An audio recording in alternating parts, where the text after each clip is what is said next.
너희는 세상의 소금이니 소금이 만일 그 맛을 잃으면 무엇으로 짜게 하리요.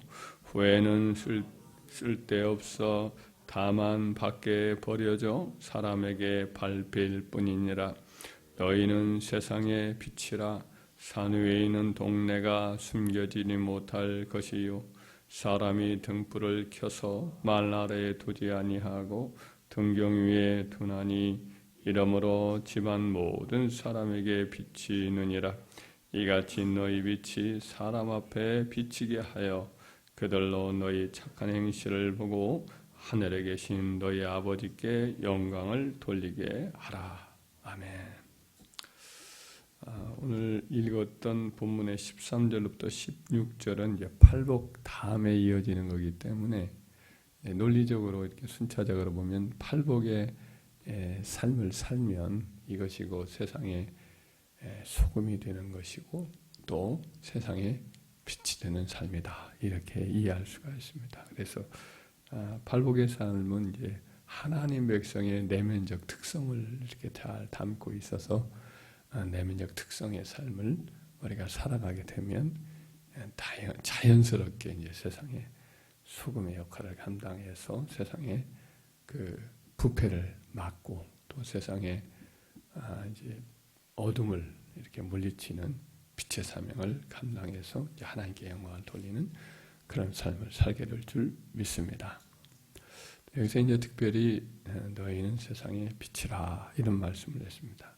성경에 보면 빛이라고 이렇게 하나님 백성들을 지칭하는 경우가 종종 있습니다. 빛을 비추는 삶. 대표적으로 이제 어둠은 이제 하나님 백성이 아닌 삶이죠. 그래서 우리는 빛을 비추라라고 하는 것이 사명이거든요. 세상 가운데 우리가 가는 곳마다 어둠을 물리치고 밝은 빛을 드러내는 겁니다.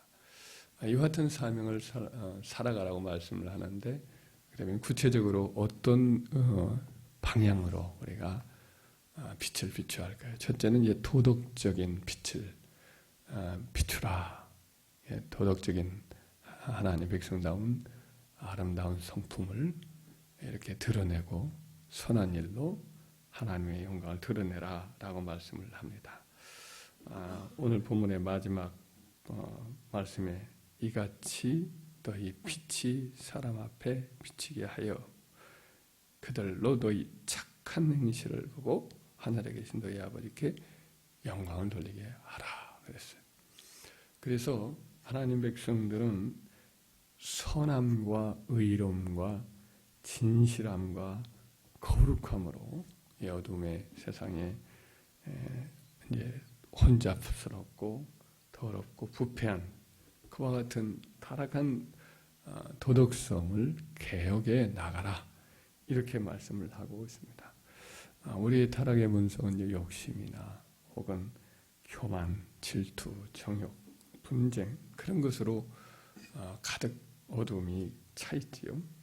부패한 본성에서 우러난 것들이 온 세상을 다 뒤덮고 있는 전쟁도 지도자들의 어떤 사적인 욕심과 자존심의 싸움인 경우도 많거든요.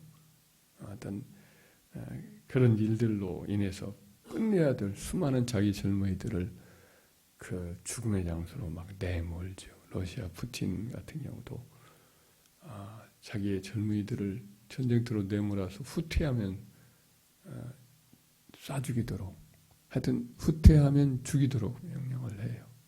그런 경우가 이번 우크라이나 전쟁에서 여러 번 표출이 됐다고 그래요.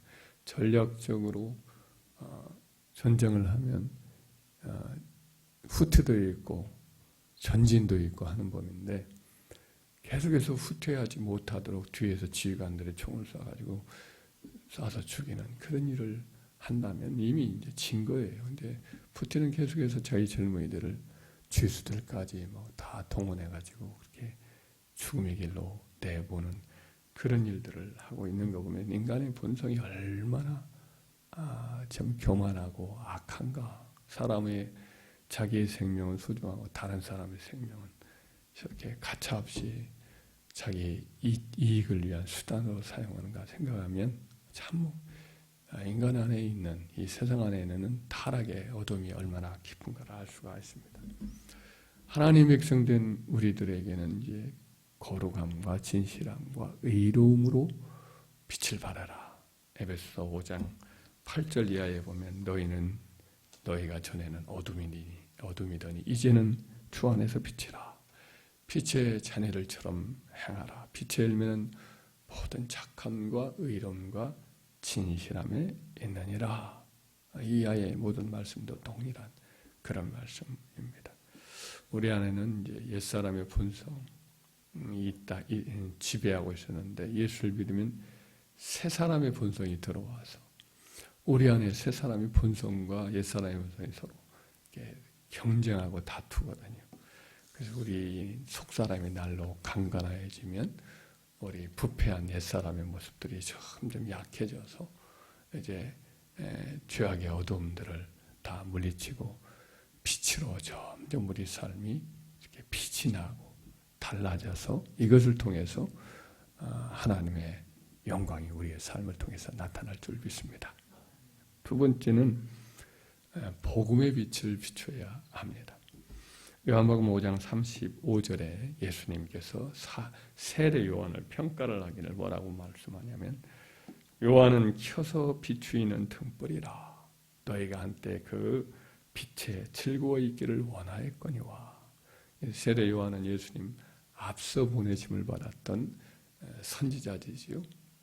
마지막 구약 선지자의 마지막을 달렸던 분인데 이분이 오셔서 이제 예수님을 증언을 하지요. 복음의 빛, 진리의 빛을 그가 전하다가 순교를 합니다. 그것을 우리 예수님은 켜서 비추이는 등불로 표현을 하고 있습니다. 요한복음 8장 12절에 보면 예수님께서 자신을 두고 하는 말이 나는 세상의 빛이니 누구든지 나를 따르는 자는 어둠에 다니지 아니하고 생명의 빛을 얻으리라. 예수님이 세상에 오셔서 구원을 증거하는 진리의 빛 그 자체거든요. 그래서 이사야 선지자가 이르기를 예언을 하기를 장차 오실 메시아는 이방을 비추는 빛이다. 이렇게 얘기를 했어요. 근데 그 동일한 말씀을 사도 요한도 표현하기를 자기와 함께 다니는 전도단까지 다 포함해서 그 말씀을 그대로 인용을 해요. 이방을 비추는 빛이라 하였다. 그래서 이방인들도 다 구원 얻도록 하나님 하셨고 우리는 이방인들이 보내는 사도와 하나님 말씀의 메신저다. 이렇게 표현을 하는 내용이 나와요. 그래서 복음 자체가 빛입니다. 우리는 세상의 복음을 몰라요. 진리를 몰라요. 우리 예수님께서 진리를 알지니 진리가 너희를 자유롭게 하리라 이 말씀을 했는데 우리가 진리의 빛을 비춰야 사람들이 어둠 자체에서 벗어나거든요. 주의 빛 가운데에서 우리가 빛을 보리이다. 그래서 세상의 모든 것은 다 세상의 모든 가르침 이런 것들도 의미가 있고 도움을 받습니다만은 그러나 그 자체가 미혹될 수가 있어요. 세상의 모든 가르침 속에는 인간의 어둠이 다 숨겨져 있습니다. 감추되어 있고 또 그것을 통해서 우리가 각도를 잃어버리고 오히려 영적인 난시 현상을 일으켜서 여기가 진리 아닌가 하고는 쫓아가게 돼 있어요. 불교도 진리의 어떤 사금팔이 같은 것들이 있습니다. 뭔가 반짝반짝합니다.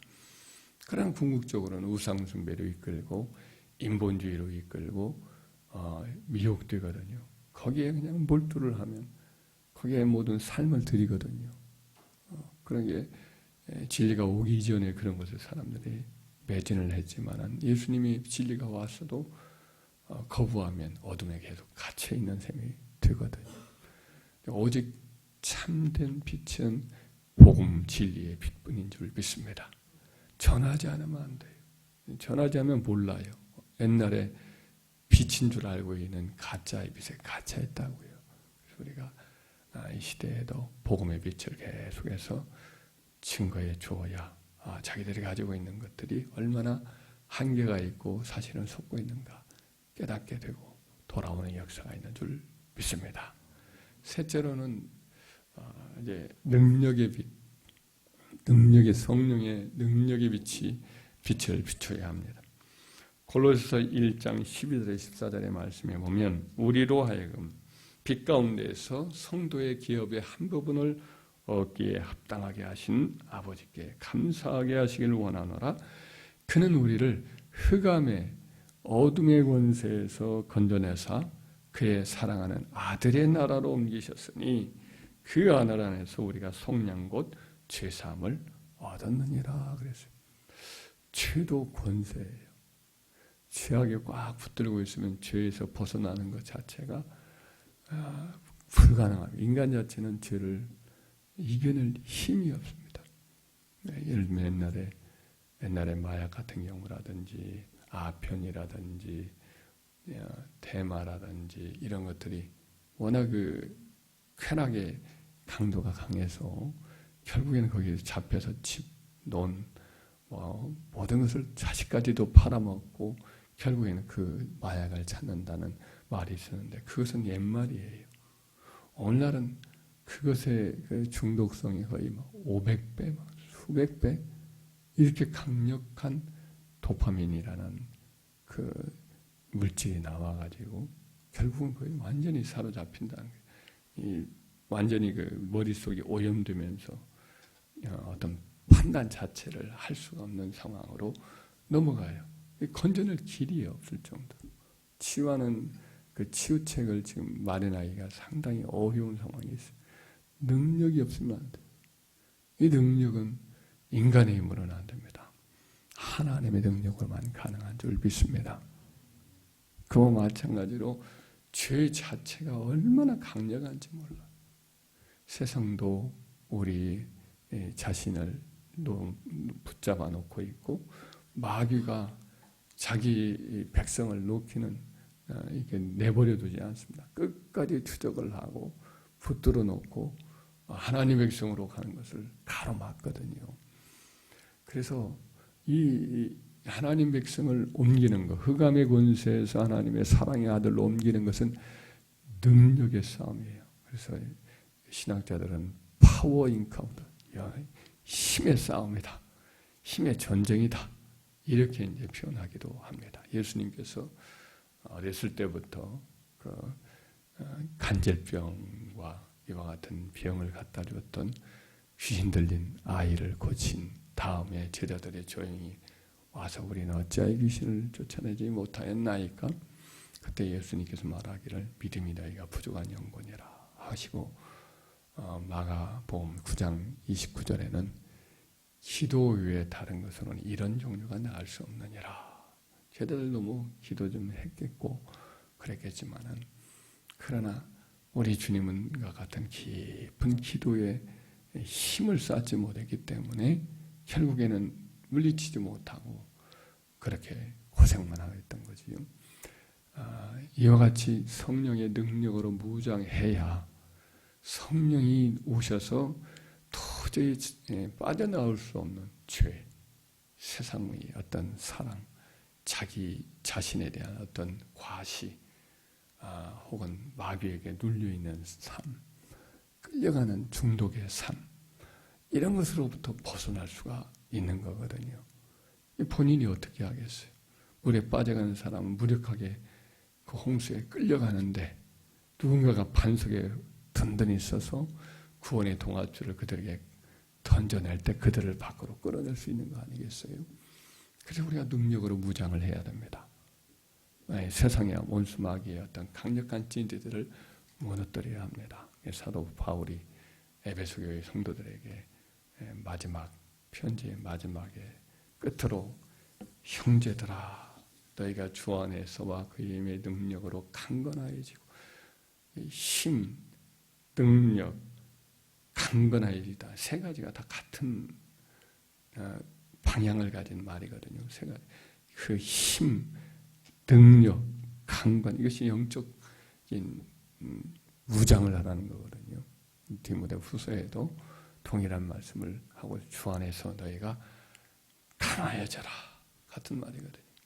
강해지지 않으면 강한 자인 마귀를 집에서 내쫓을 수가 없고, 집에 있는 그 마귀를 결박하지 않고서는 그 집의 것을 늑탈할 수가 없다라고 말씀을 하였으므로 우리는 빛으로 무장을 해야겠습니다. 흑암의 권세에서 이 어둠의 세상 주관자들과 하늘에 있는 악의 영들과의 싸움이다, 이런 말씀을 했으므로 저희들은 또 성령으로 무장하고 말씀으로 무장해서 어둠의 세력에 속한 사람들을 건져내서 사랑하는 하나님의 아들의 나라로 옮기는 이 거룩한 능력의 싸움도 우리가 계속 싸워야 할 줄 믿습니다.